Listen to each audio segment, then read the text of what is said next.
आए प्रोजेक्ट 1 बनाएं।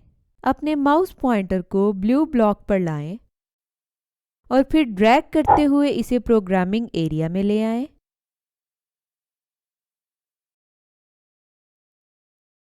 Red block पर क्लिक करें। अब अपने माउस पॉइंटर को रेड ब्लॉक पर लाकर इसे ड्रैग आउट करें और प्रोग्रामिंग एरिया में ले आएं।